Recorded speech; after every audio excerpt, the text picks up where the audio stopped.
Bueno, hoy vamos a hablar de cuando Dios habla. Hablar de cuando Dios habla. Suena redundante.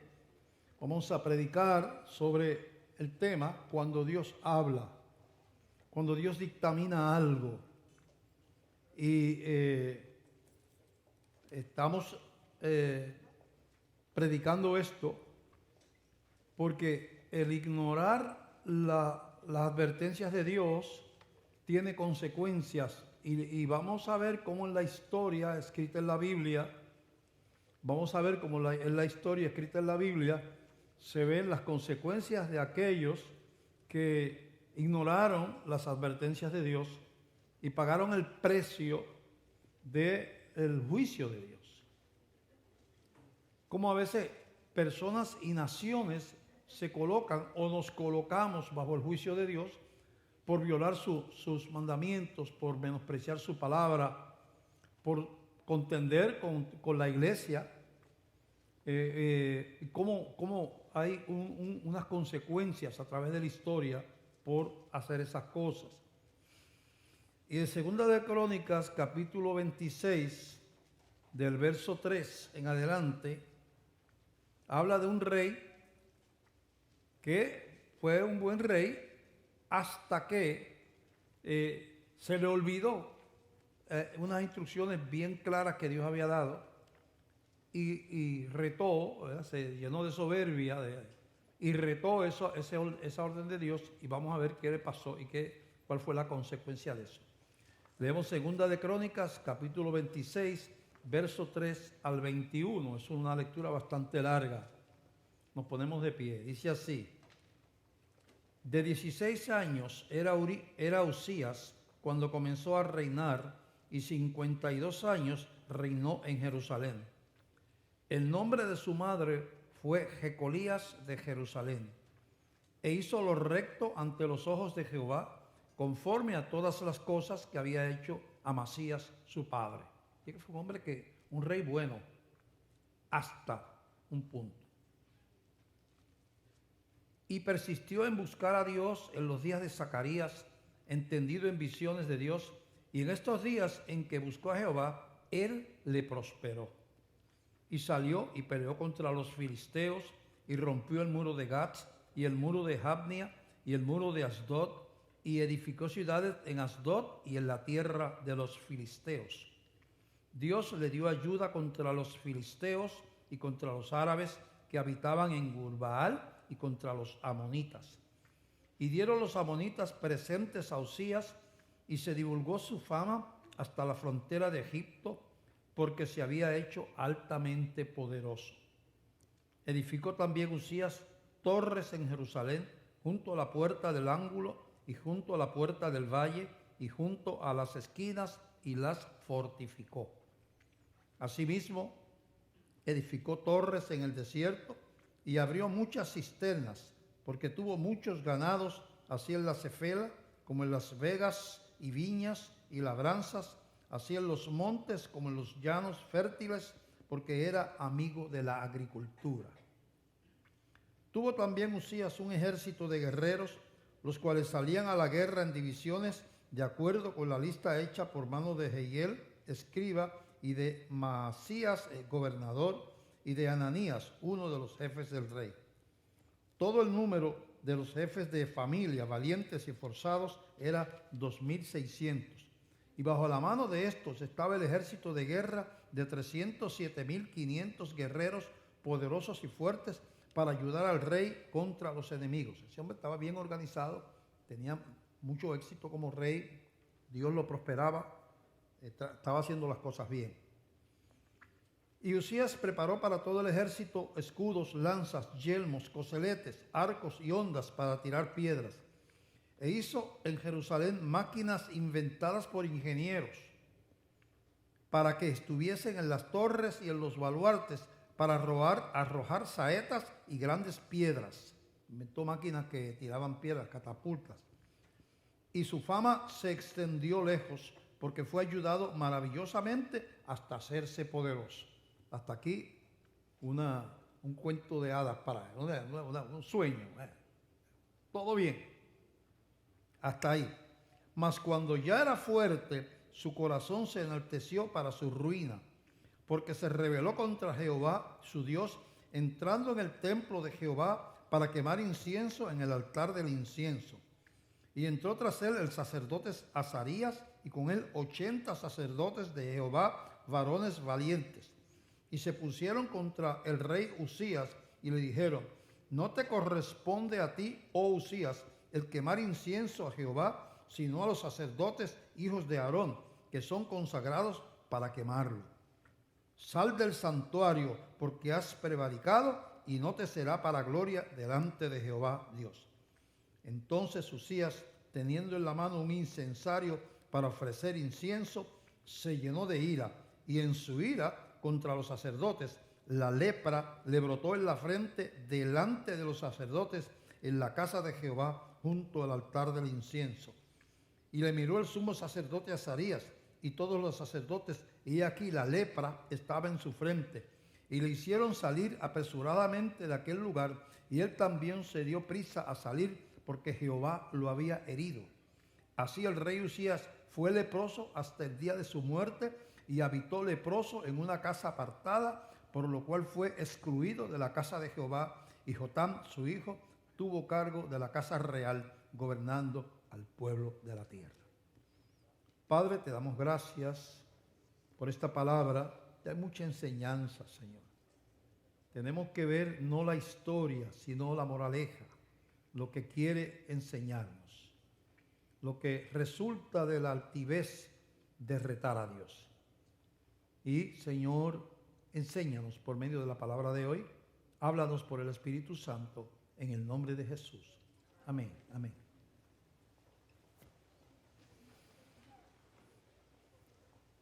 Usías sabía la ley que se le había dado a Moisés con relación al sacerdocio y quién podía quemar incienso, quién podía hacer los sacrificios, quién podía, todo estaba explicado en los libros que escribió Moisés, porque Dios se lo reveló a Moisés.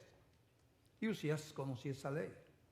En la ley aquella que se le dio a Moisés decía que solamente una de las tribus, de las 12 tribus de Israel, de una iban a salir los sacerdotes, de la tribu de Leví. Y dentro de la tribu de Leví, los sacerdotes iban a ser de la familia de Aarón, que era levita, de la familia de Leví. Pero Aarón, el primer sumo sacerdote, y su descendencia era la que tenía el derecho y el orden de Dios, y eran consagrados para los sacrificios, para quemar incienso, para hacer todos los oficios del templo. Mas nadie lo podía hacer. Y Usías sabía eso. Pero el orden de Dios se hizo difuso en el tiempo. Habían pasado aproximadamente 700 años desde que Dios le dio a Moisés esa orden, esas reglas con relación al sacerdocio. 700 años. Y como pasa con la mente humana, como que ya no era tan importante para Usías, por lo menos pensó él, respetar el orden de Dios, sino que él como rey, pasaron dos cosas: se hizo difusa la ley con el tiempo, como que las cosas de Dios caducan, que eso es uno de los argumentos de los que retan a Dios en el día de hoy.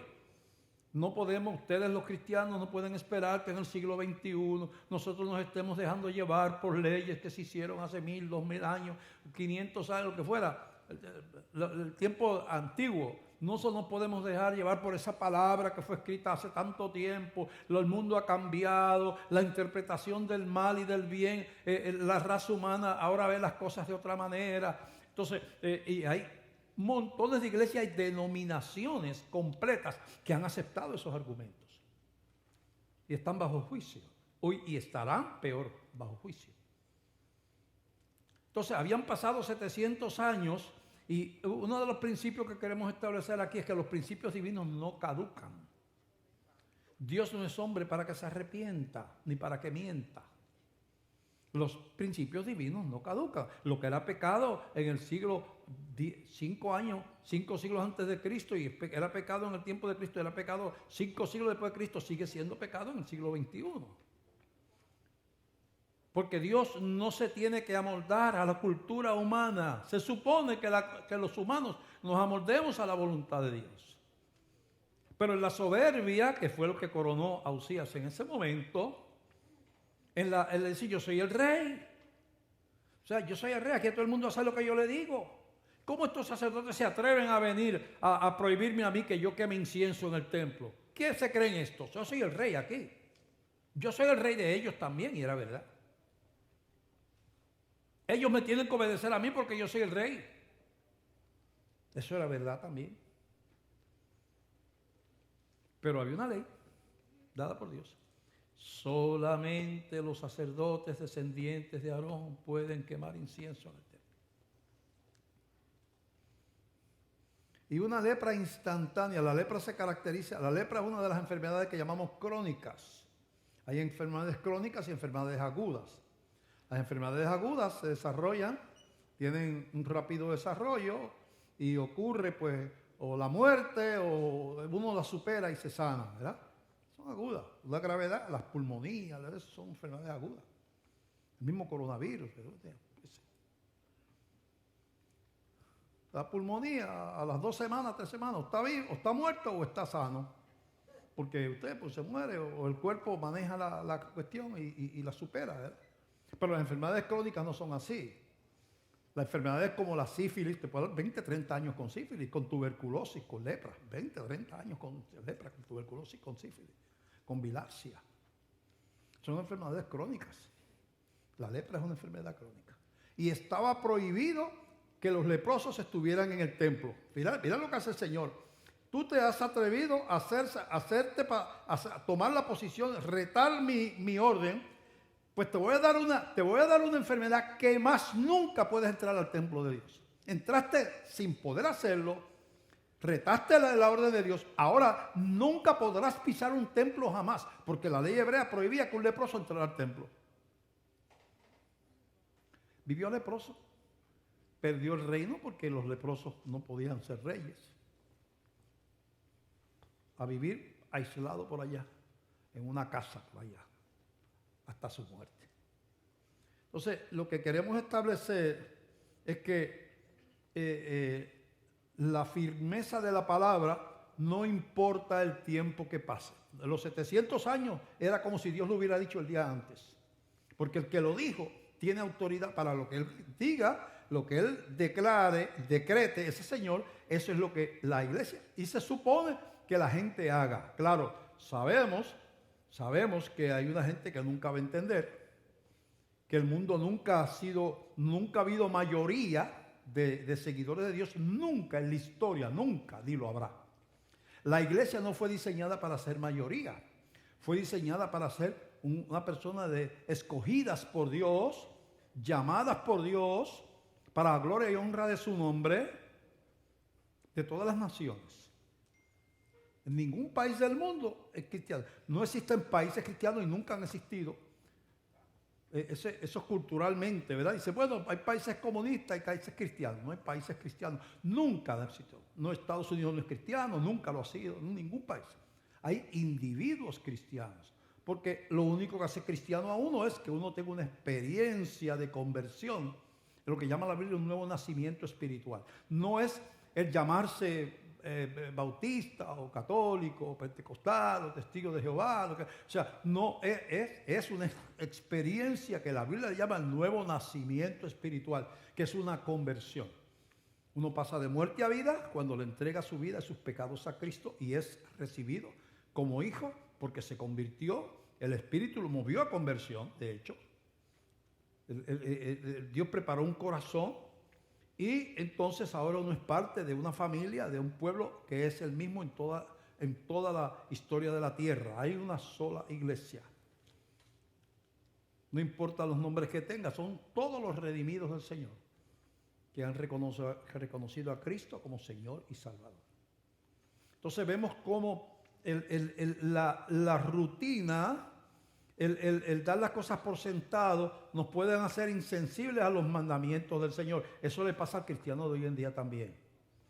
O sea, el uno estar en la iglesia, llevar mucho tiempo en la iglesia, puede uno pensar que tomarse unas libertades no van a tener consecuencias. Le pasa a los pastores, ¿verdad? Yo llevo mucho tiempo en esta iglesia. Bueno, ¿verdad? Uno puede pensar, bueno, yo llevo tanto tiempo en esta iglesia, he sido el único pastor que ha tenido esta iglesia en 45 años que se fundó, ¿verdad? El único pastor. Pues déjame, pues, pero esta persona dio 5,000 pesos para Ucrania. Yo necesito 300 pesos, yo lo voy a coger de ahí porque yo llevo mucho tiempo. Ya yo llevo suficiente tiempo aquí, yo me he ganado eso, así que todo lo que yo trabajo aquí. Me convierto en ladrón por arrogancia. Por arrogancia, porque yo tengo que ser íntegro, aunque lleve 800 años de pastor. No se preocupe que no voy a durar tanto. No quiero que empiece a durar para que yo me muera. Así que el asunto es que ese es el principio que queremos establecer. Se encaminó al juicio divino porque menospreció el orden de Dios, la palabra de Dios. Así que en otras ocasiones de la Biblia, donde vemos juicio, vemos que la raza humana se ha vuelto altiva, se ha vuelto retante y ha secado unas consecuencias. Hay un pasaje que no está en los que tienen allá, en Génesis capítulo 6, en los que tienen allá donde está el proyector. No tienen ese pasaje, pero lo voy a leer. Génesis capítulo 6, del verso 5 al 8, dice, cuando viene el juicio sobre la raza humana en los tiempos de Noé, dice, y vio Jehová que la maldad de los hombres era mucha en la tierra, y que todo designio de los pensamientos del corazón de ellos era de continuo solamente el mal. Y se arrepintió Jehová de haber hecho al hombre en la tierra, y le dolió en su corazón, y dijo Jehová, raeré de sobre la faz de la tierra a los hombres que he creado, desde el hombre hasta la bestia y hasta el reptil y las aves del cielo, pues me arrepiento de haberlos hecho. ¿Ve? El ser humano empezó a vivir en maldad, perdición, violencia. Ahí no dice, la maldad era mucha. No dice, no la detalla qué era lo que estaban haciendo, pero Dios dijo, basta ya. Y voy a enviar un juicio sobre la tierra, que se llamó el diluvio. Voy a enviar un juicio. O sea, es repetitivo en la Biblia que cuando los seres humanos retan a Dios, se burlan o ignoran su soberanía y su autoridad, cosechan unas consecuencias. Eso es constante en la Biblia, ¿verdad? Y entonces hay menosprecio a las verdades de Dios, hay indiferencia, ¿verdad? Y entonces vamos a ver en Mateo capítulo 24 lo que dice la Biblia. Mateo capítulo 24, del 1 en adelante, Jesucristo,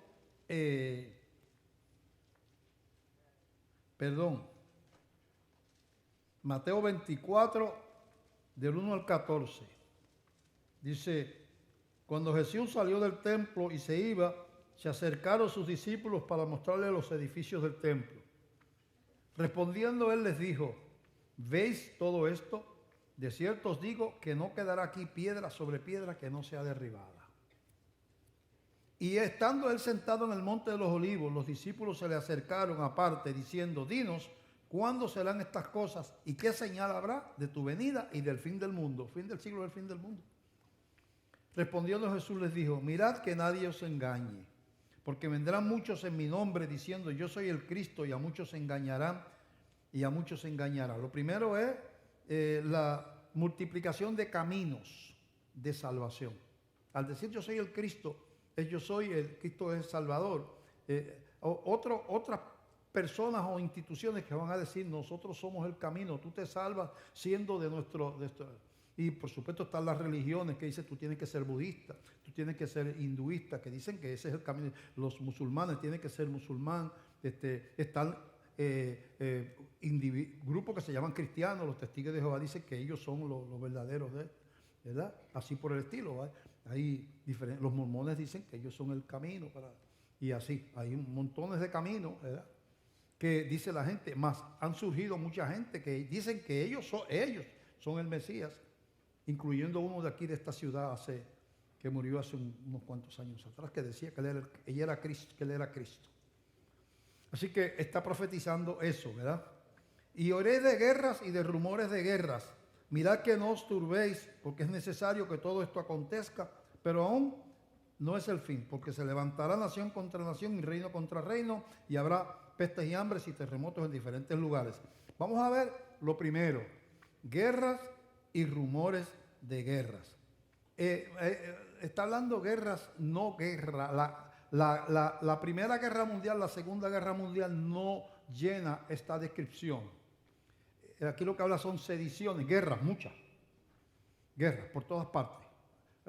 Protestas, saqueos, enfrentamientos entre gobierno y pueblo y gente protestando por las calles. Ahora como una efervescencia, un caos en el orden social. ¿Estamos viviendo eso? Bueno, yo no sé, a mí me hubiera gustado que bajaran esta, porque tenemos que proyectar unas fotos que tenemos por ahí y que vean junto conmigo. Yo le saqué una muestrita de lo que ha pasado los últimos dos años y medio o 3 años. Pero pudo haber conseguido 30 fotos más de otros lugares donde también hubo sediciones, protestas, rompiendo, saqueando, matando la policía la gente matando policía. El más famoso aquí fue el ataque al Congreso de los Estados Unidos. Pero aquí en Puerto Rico tuvimos lo de Ricky Rosselló.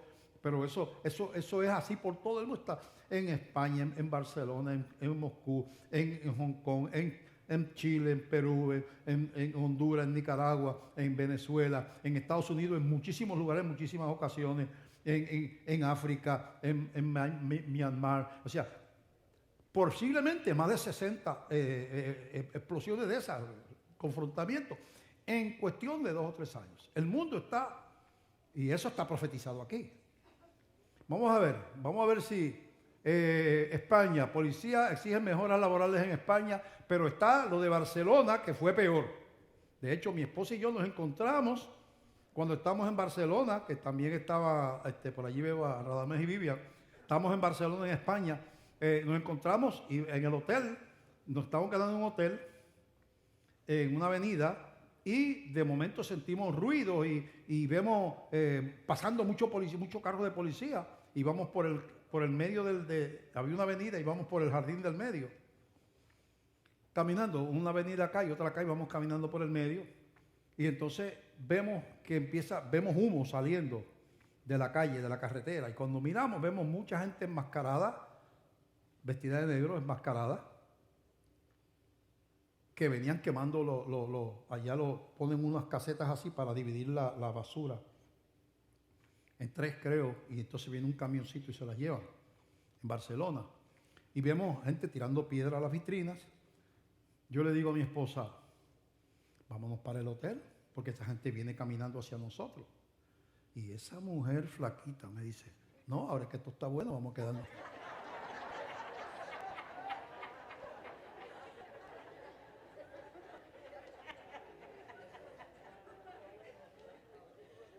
Usted sabe que nosotros nos quedamos en el medio de la... Y claro, nosotros no éramos el objetivo de ellos, era el gobierno, porque había un movimiento de separación de Cataluña, de España. Y entonces había un banco y rompieron las vitrinas y quemaron los containers esos grandes, los quemaron, lleno todo de humo y de esto, y esa gente gritando consignas y pasándonos por aquí en la multitud, por aquí, nosotros en el medio. ¿Qué aventuras tiene uno por ahí? Por culpa de Ana Luisa. Pues mire, en España, pero ahí estamos hablando de una de las manifestaciones. En España ha habido muchas, pero esa es una. Sigue pasando. Panamá. Ahí está. Que alambre, yo no sé qué. Están protestando, no sé, para pasar por escasez. Sigue por ahí. Colombia. Ahí están quemando, yo no sé qué en Colombia. Sigue pasando. En México ha habido muchísimas manifestaciones en México. En la capital, terribles manifestaciones de protesta. Sigue por ahí. En Perú, mira ahí cómo está eso. Del ritmo que yo te diga, no te me adelante. Perú, ajá, ahí está. Mira para allá. Vamos al próximo. Chile. En Chile hubo muertos. Quemaron 2 iglesias en Chile. Quemaron 2 iglesias. Fue una protesta que duraron muchísimo tiempo. Sigue por ahí. Guatemala. Ahí están en otras protestas más. Sigue por ahí. En Asia, en Myanmar. Mira para allá. ¿Cómo está eso? Sigue por ahí. Argentina. Ahí están protestando en Argentina, que ha habido muchas, no es una nada más. Sigue por ahí. Dale, ¿se acabaron? Pues si se acabaron no puede pasar más ninguna. Como le dije, yo pude haberle puesto 30 más. Ahí no aparece la de Puerto Rico. Ustedes saben el revolú tropical que se formó aquí con la cuestión de Ricky Rosselló. Así que lo que dijo Jesús, que una característica de los últimos tiempos iba a ser guerras y rumores de guerra, el mundo revuelto, se está dando en la cara de nosotros en este momento. Hoy debe haber protestas en por lo menos 15 o 20 países en el mundo. Hoy. Eso es así. Bueno.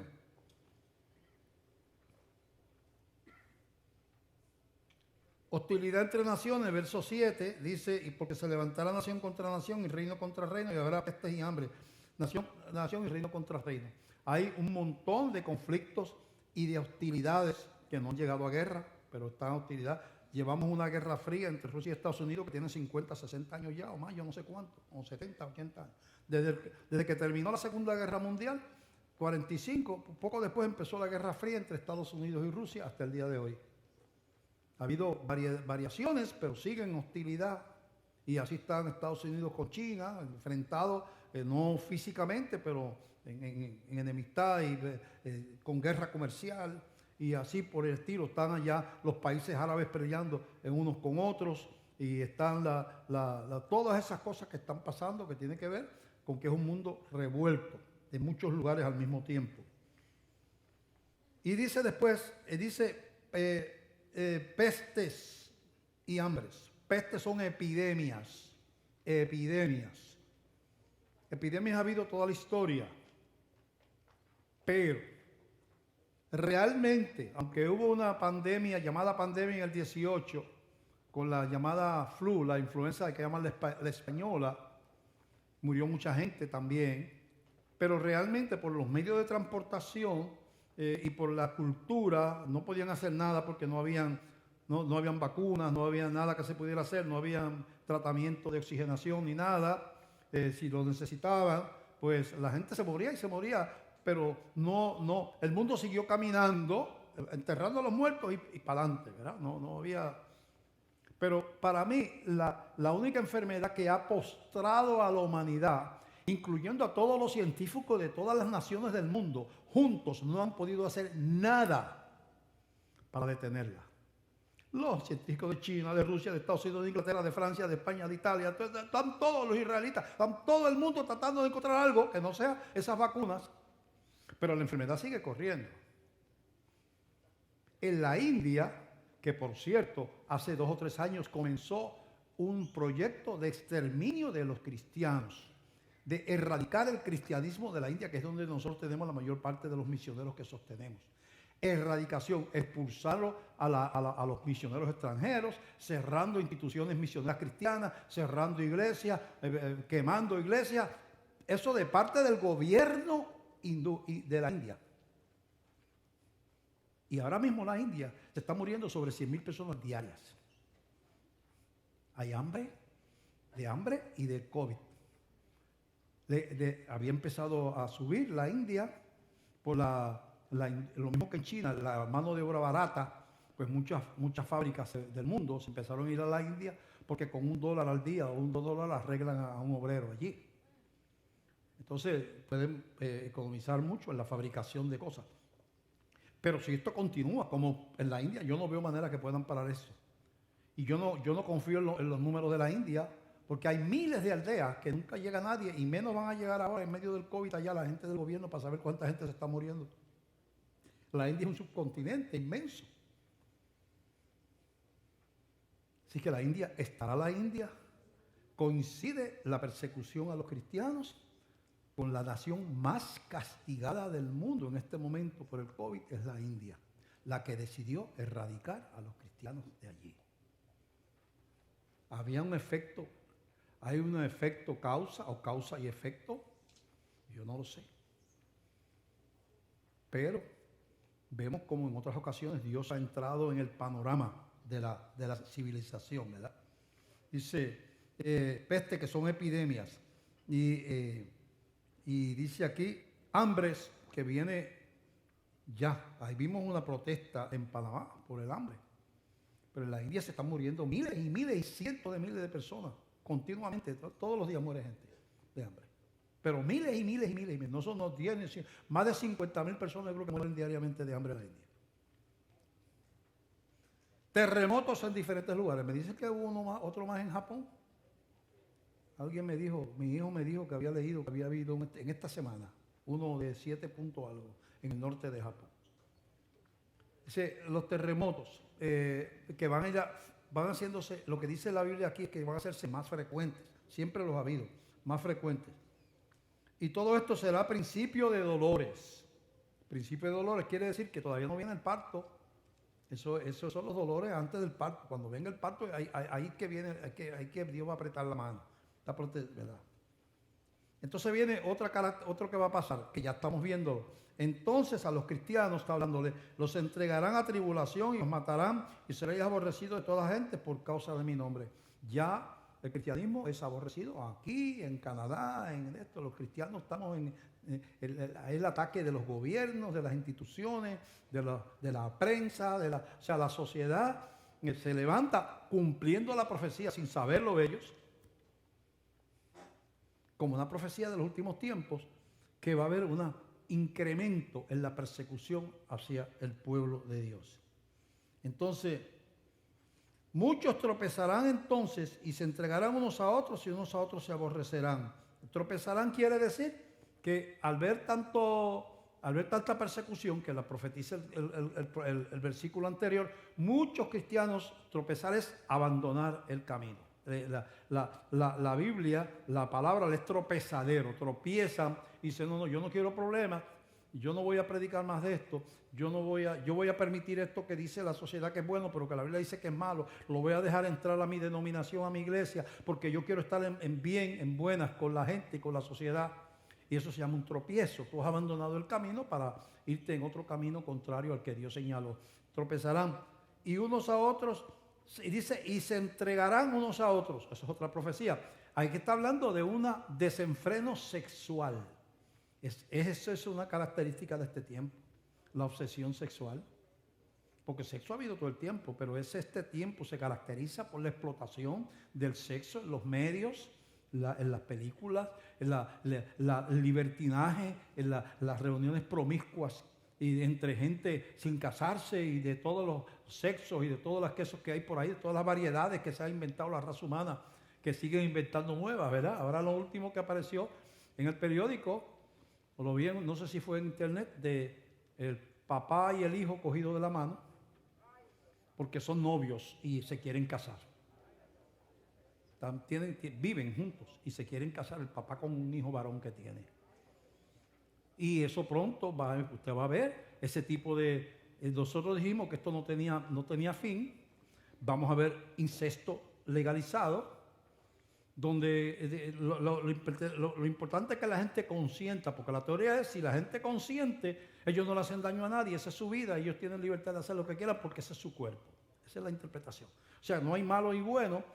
Después que tú lo hagas las cosas en privado y para ti, entre tú y el otro, no hay nada malo, es cuestión de que estés de acuerdo, ¿verdad? Y vamos a ver incesto, la nena de 9 o 10 años que diga, no, yo amo a papi, que yo convivo con papi, y yo no estoy, y dice, pues si ellos están de acuerdo, pues vamos a dejarlos quietos. Eso de esos dos que se están cogiditos de la mano, pues son padre e hijo, pero ellos están de acuerdo y ellos no le hacen daño a nadie. O sea, ha llegado el momento que no hay parámetro, no hay medida de bueno y malo. Y eso es lo que dice aquí, se entregarán unos a otros, se volverán loquitos en el aspecto de lo que Dios señala que es el sexo entre un hombre y una mujer dentro del matrimonio. Entonces, vemos cómo va esa decadencia corriendo, ¿verdad? Va corriendo esa decadencia. Dice, y muchos falsos profetas se levantarán y engañarán a muchos, y por haberse multiplicado la maldad, el amor de muchos se enfriará. Mas el que persevere hasta el fin, este será salvo.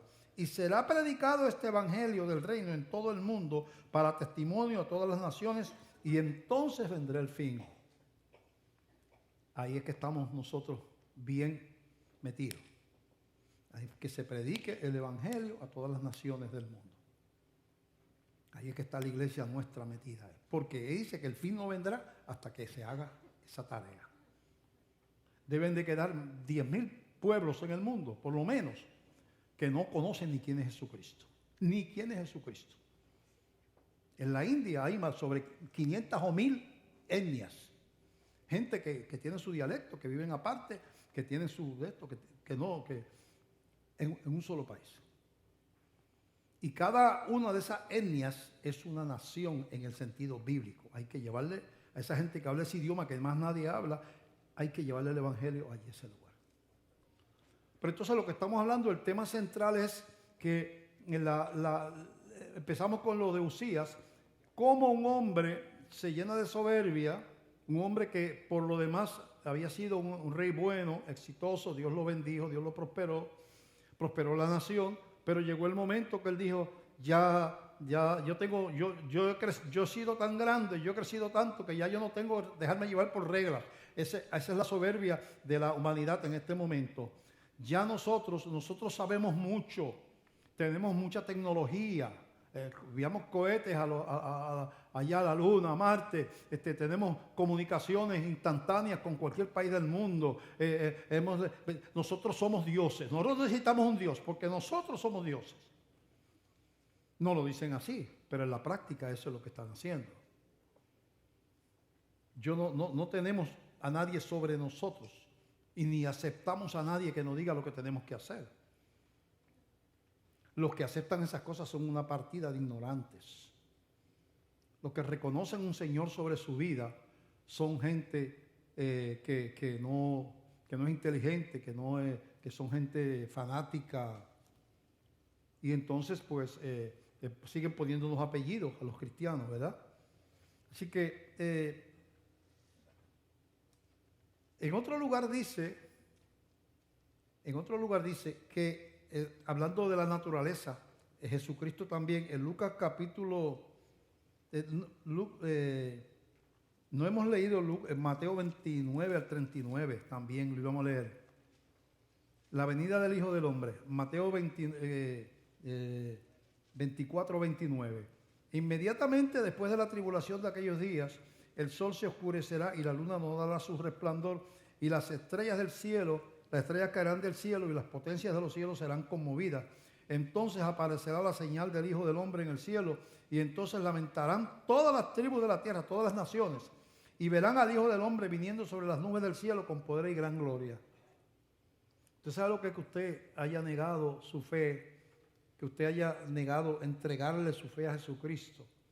Se haya burlado, haya hecho lo que le da la gana, haya retado la autoridad de Dios, y de momento usted empieza a ver el cielo abrirse, a ver miles de ángeles, millones, y a empezar a Jesucristo bajar a buscar a su iglesia. Ya es muy tarde, no hay salvación. Ya cuando llegue eso, ya se ha cerrado la puerta. Cuando eso ocurra, ya se ha cerrado la puerta. Y enviará a sus ángeles con gran voz de trompeta, y juntarán a sus escogidos de los cuatro vientos, de un extremo del cielo hasta el otro. La iglesia ya conoce el final de esta película. Todo este caos mundial, todo este reto a Dios, toda esta vida de pecado, de soberbia que vive la raza humana, de incredulidad, toda esa vida culmina con la venida de Jesús y el levantamiento de la iglesia. Eso no lo puede parar, ni todas las naciones juntándose pueden evitar pasar lo que va a pasar. Cristo viene a buscar a su iglesia en algún momento. Y los escogidos serán levantados. Vivos y muertos se juntarán. Los muertos recibirán un cuerpo glorificado, los vivos también, para encontrarse con el Señor en el aire. Y entonces viene el resto de los juicios que ya comenzaron, por eso se llama principio de dolores, pero entonces viene el resto que falta, que la Biblia describe muy literal, de manera muy clara en el libro de Apocalipsis. Bueno, así que en otro lugar de la Biblia, en Lucas capítulo 21, hablando de todas las señales que creemos que se están dando, muchas de ellas, o que podría ser, yo quiero que usted analice lo que Dios hizo en otro tiempo cuando se rebeló la gente contra Él y lo que está pasando delante de nuestros ojos en este siglo. En Lucas 21, 25 al 27 dice: entonces habrá señales en el sol, en la luna y en las estrellas, y en la tierra angustia de la gente confundida a causa del bramido del mar y de las olas, desfalleciendo los hombres por el temor y la expectación de las cosas que sobrevendrán en la tierra, porque las potencias de los cielos serán conmovidas.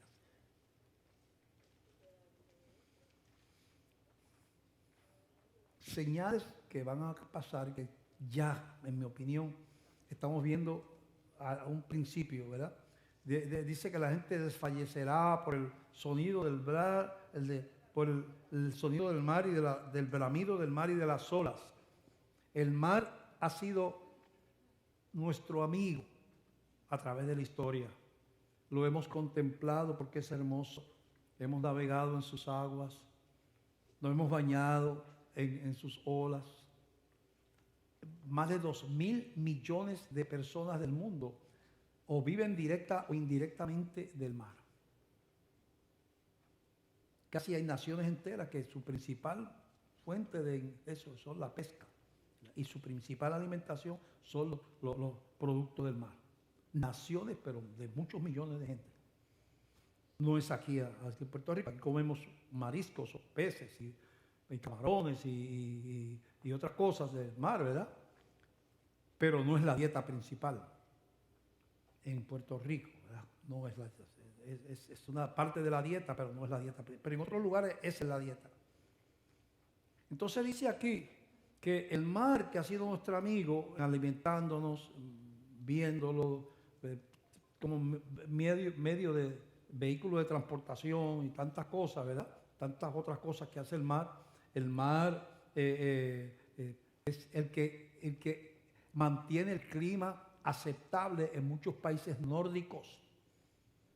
Por las corrientes que suben de los trópicos hacia arriba, el frío es menos. Hay una corriente que sube por ahí por la costa desde el Golfo, sube por la costa de Estados Unidos y coge para allá, para Canadá, y coge y llega por allá hasta el polo. Esa corriente le da la vuelta así, después baja así por el otro lado del Atlántico.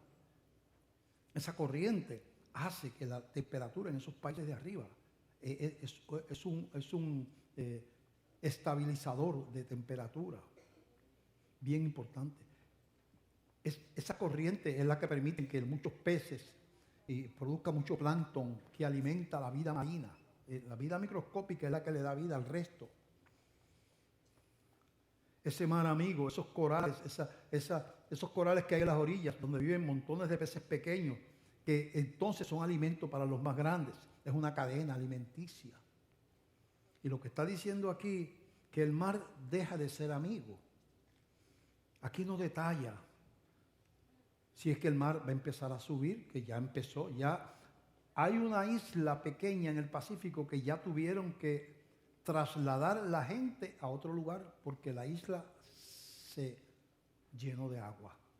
El mar está subiendo poco a poco por el calentamiento global. Aquí en Puerto Rico tenemos terrenos que quedarán bajo el agua, pero hay ciudades grandísimas en Estados Unidos, Nueva Orleans, y habla del mismo Nueva York, de otros lugares, en Florida, que si sube 1 metro, quedan debajo del agua. Pero entonces la raza humana no es humilde. No decimos, estamos bajo la misericordia de Dios. Sino que nosotros, dice ahí que esa maldad del hombre lo que hace es que acelera, que justifica la respuesta de Dios, como con los tiempos de Noé. La respuesta de Dios con el diluvio se justifica porque la gente retó a Dios y se burló de sus leyes. Y Dios dijo, bueno, ustedes creen que saben mucho, que no me necesitan. Pues toma, ahí tienes eso. Te voy a mandar 40 días de lluvia sin parar. Día y noche. Entonces, es tiempo de nosotros como iglesia y como país, como Puerto Rico, nosotros los cristianos, entender que Dios tiene la autoridad para hacer lo que dice la Biblia que ha hecho en otros tiempos, con otra gente que Él también amó, como Usías. ¿Qué lugar? ¿Dónde está Puerto Rico? Y esto es una opinión personal. Si estamos en principio de dolores o no, Dios sabe. Yo le digo lo que está pasando en el mundo. Y digo lo que la Biblia dice que viene después de eso. Si es principio de dolores. Vienen los dolores, de verdad. No el principio, de los dolores. Los verdaderos juicios. Terribles. Pero ¿qué es de nuestro país? ¿Cómo yo le hago una radiografía al país donde yo nací, que amo tanto, que se llama Puerto Rico? Esta isla de 160 kilómetros por 60 más o menos, 100 millas por 35. Esta isla pequeña en el medio del Caribe. Voy a hacer un breve recuento. Puerto Rico sufrió mucho a través de la colonización. Hubo mucho abuso de parte de los colonizadores. Nos despojaron del oro y se exterminaron la población original de Puerto Rico. En muchos países del mundo hay indígenas. Puerto Rico hace siglos que no hay indígenas ya. Algunos se mezclaron, pero los demás fueron exterminados. No estaban acostumbrados a trabajar. Eran colectores. Ellos vivían de lo que la tierra producía, los caracoles del mar, los camarones del río, las frutas del bosque, ¿verdad? Tenían algún cultivito de yuca, alguna cosita, pero eran básicamente recolectores. Entonces, se levanta una nación entonces de criollos, el español mezclado con algo, no se mezclaron mucho con los indígenas, pero después vino una emigración por causa de la caña principalmente, vino una emigración de África, que trajeron de allá, de esclavos, y también se establecían aquí en Puerto Rico, y toda esa mezcla, que es la mezcla de Latinoamérica en general, pues produce lo que se llama la raza puertorriqueña, de todos los tonos y todos los colores. Puerto Rico hasta el 1900, en 1900 aproximadamente, viene a Puerto Rico la predicación del Evangelio de protestante. En 1898, pues, entra la nación norteamericana aquí, conquista Puerto Rico, se lo quita España. Desde esa fecha de 1898, Puerto Rico pertenece, vamos a decir, a la nación norteamericana. Digo pertenece porque somos la colonia más vieja del mundo, 600 años de colonia desde el 1493 hasta el día de hoy. Entonces, se le da permiso, unos ingleses que viven en esta ciudad, piden permiso a través de la reina de Inglaterra, le piden permiso a la reina de España para poner una iglesia no católica en territorio español, que era Puerto Rico en ese momento, antes del 98. Y la reina de España le concede a esos ingleses, creo que eran anglicanos, episcopales anglicanos, les concede el permiso para construir la iglesia que está ahí, Santísima Trinidad, frente al Parque de la Abolición. Es la única iglesia no católica en territorio español en toda América. La única y la primera. está ahí en Ponce, está todavía allí, chiquitita, al lado del Parque de la Abolición, aquí en Ponce. Viene después, empiezan a llegar misioneros norteamericanos de diferentes denominaciones, bautistas, metodistas, presbiterianos, de evangélicos unidos, discípulos de Cristo, empiezan a llegar diferentes grupos.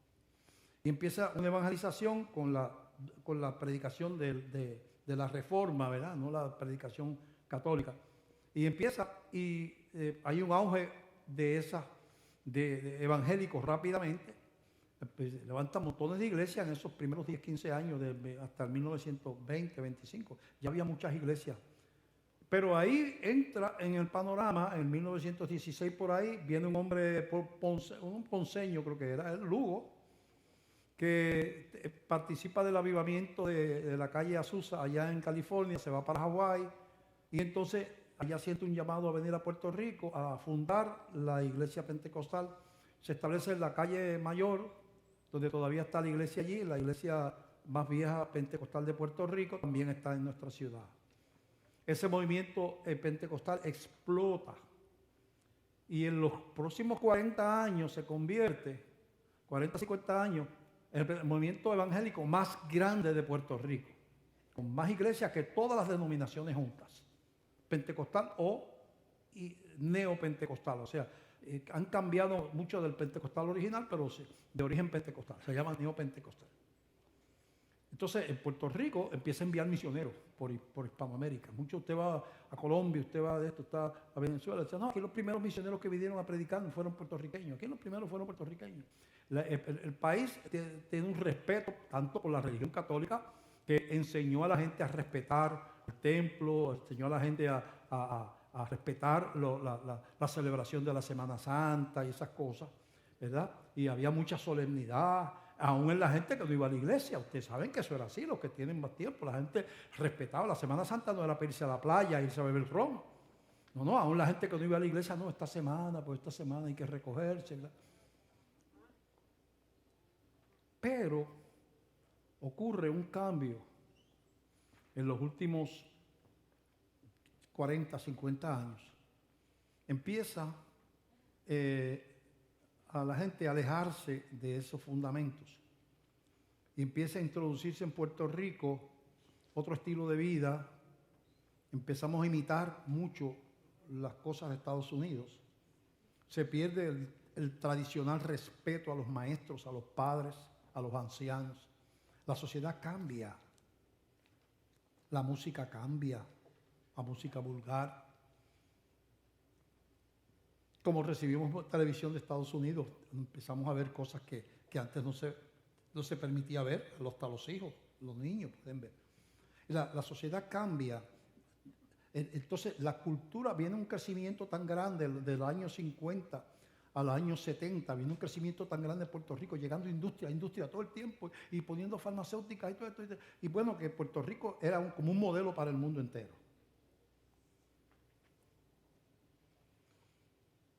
Nunca se reconoció que Dios estaba sobre este país. Nosotros estamos, por ejemplo, en la carretera de los huracanes, pero desde 1928 hasta María, hace 2 años o 3, no había un huracán mayor en Puerto Rico. Son 80 años.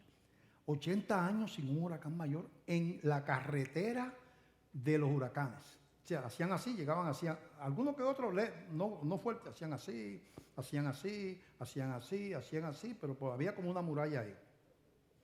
El último terremoto grande fue en 1918. 100 años. Estamos en un área lleno de fallas. Es como si Dios, a ese país que evangelizó, ese país que creyó, ese país que tanto, los católicos le tenían temor de Dios, los evangélicos temor de Dios, de diferentes maneras y diferentes creencias. Ese país que tenía un respeto por las cosas espirituales, de momento la legislatura cambia, se pone anticristiano, los gobiernos, gobernantes totalmente anticristianos, una serie de gobernantes que empezaron a legislar en contra de la palabra de Dios, y eso está ahora mismo en la legislatura de Puerto Rico. Y algo extraño pasa. No sé si tiene una relación, pero los últimos 3 o 4 años colapsa totalmente la economía del país. El país que Dios bendijo con una prosperidad que era envidia de él. Estamos en quiebra y en sindicatura. Viene un huracán que parecía que uno tenía un tren dentro metido en el cuarto. Los que no viven en áreas de huracanes en otros países no saben lo que es un huracán. Eso parece que uno tiene un rugido de un tren metido en porque eso es una cosa increíble. Y viene todo un terremoto después de 100 años. Colapso económico. Terremoto. Y nos llega COVID, pero se le llegó a los demás del mundo también. Se empiezan a ir las fábricas.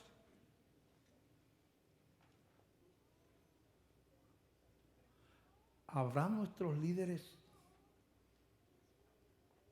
La pregunta es, ¿habrán nuestros líderes anticristianos llevado al país a un juicio?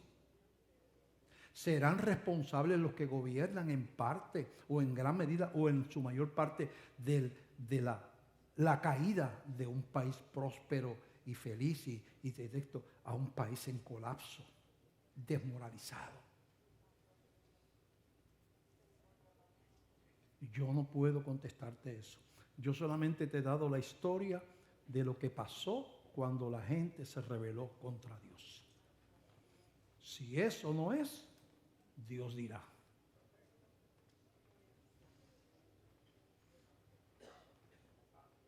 Pero tenemos que volver. La única esperanza es que despierte, que haya un liderato de este país que despierte y deje de retar, de perseguir a la iglesia, retar a Dios, glorificar lo malo. Esa es la única esperanza que tenemos.